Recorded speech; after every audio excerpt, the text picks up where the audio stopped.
Look, if you're gonna do a long walk, rule number one, make sure you get some sustenance. Which brings me to the sponsor of this video. This video is brought to you by Factor. Factor conveniently delivers fresh, never frozen meals right to your door. With Factor, you get a tasty hot meal ready in about 2 minutes and you never even had to leave your house. Meals that are perfect for the hustle of life because sometimes you don't have time to cook a meal, but you still want that end result. Or maybe you have a busted arm, you drive a manual transmission car, and having your meals delivered to you is just really convenient and helpful. You know, with over 35 meals to choose from per week and options like keto, calorie smart, vegan, veggie, and more, with snack options like breakfast, juices, smoothies, and small bites, whatever your flavor, they got you covered. And I always appreciate Factor's flexible scheduling as they understand life is life. Weekly plans change weekly. You can change your order up, pause, reschedule meals. I appreciate that. So head to factor75.com or click the link below. Use code JOHNSFB50. Get yourself 50% off plus free breakfast for 1 year. And now let's make like Dewey Cox and walk hard.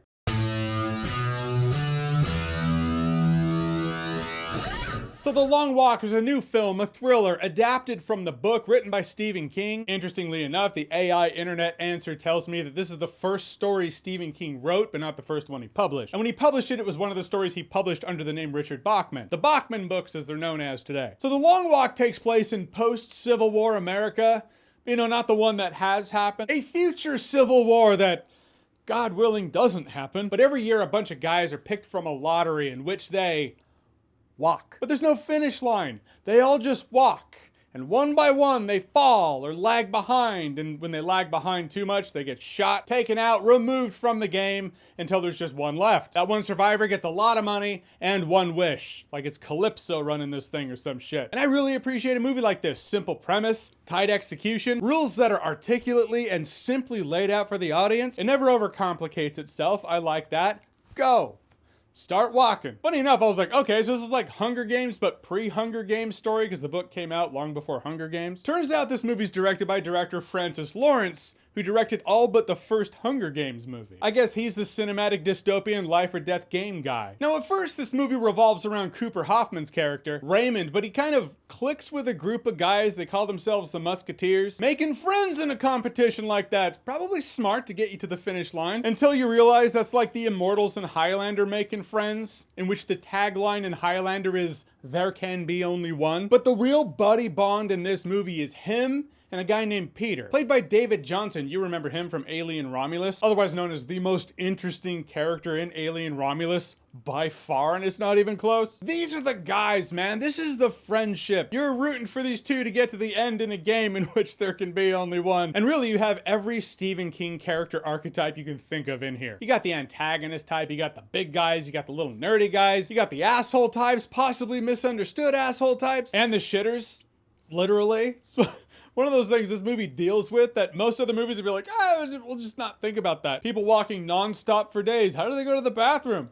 This movie's like, well, they just kind of drop trow and shit in the street. The premise and the characters line up in a way in which, if I didn't know Stephen King wrote the novel this was based off of, if I watched the movie and someone was like, okay, who wrote that book? I'd probably be like, Stephen King. Mark Hamill's in this movie, who you might remember as Cockknocker from Jay and Silent Bob Strike Back. He plays the major, complete and total asshole. That's right. Wait, I need sunglasses. That's right. Dig deep down, get your sack across the line. And though Mark Hamill is best known for Luke Skywalker, he does have a history of playing asshole characters, like he did in The Last Jedi. It really does look and feel like some easy Mark Hamill money, though. Just intermittently every, I don't know, 20 minutes or so, they pass his vehicle, he's standing there talking some shit, and then you don't see him for another 20 minutes or so. I mean, good for him. The movie's graphic as well. When people get shot, it's unsettling. Really, your interest in the characters is like a pyramid. The two on top, and it trickles down from there. You got 4 people that you really do care about, couple others you're interested in, and the rest are just fodder for the bullets. You're waiting for them to lag behind. For a large section of this movie, a lot of folks have some plot armor. The rest are just gonna get picked off. But it is unsettling how they illustrate that. The actors really do sell the unsettling nature of it all. The fact that most of the characters, save for a couple, come across as decent people who are just in a tough spot. Really, it's a character story in which people are talking and you're learning about them. them. But the peril that surrounds them really does lock you in. And it leads to some philosophical debates in here. This is a yearly occurrence, this whole long walk. It's a big televised event. So by people watching these guys walk, they get inspired. Work ethic gets boosted. Productivity boosted. But they start unpacking the fact that, well, we have a choice to enter this thing. But when this is really the only way to get out of the rut we're all in, do we really have a choice? I find it funny that everybody in the long walk does look like they skipped leg day. Except for Peter, he looks like he's in pretty good shape. A lot of the rest of the folks, though, which is interesting. In this world of the movie,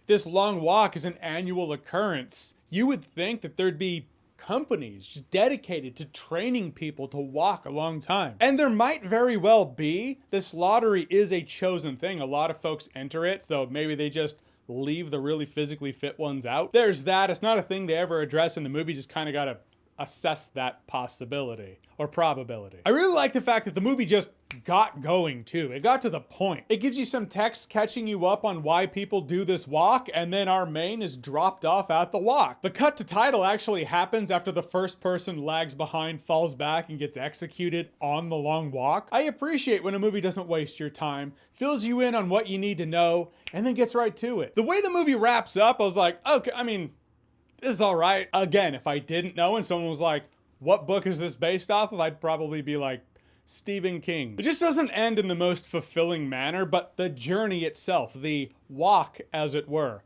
I was highly entertained. It has relatable characters, good banter. You start unpacking the characters in the proverbial trenches. Walking, that is. The peril feels real. The world feels gloomy. And I, for one, walked out having myself a pretty good time. No alcohol required. All right, so The Long Walk. Have you seen it? What did you think about it? Or what's a thriller with a simple premise that really gripped you? Whatever it is, whatever you think, comment below, let me know. And as always, if you like what you've seen here and you want to see more, click right here to see more.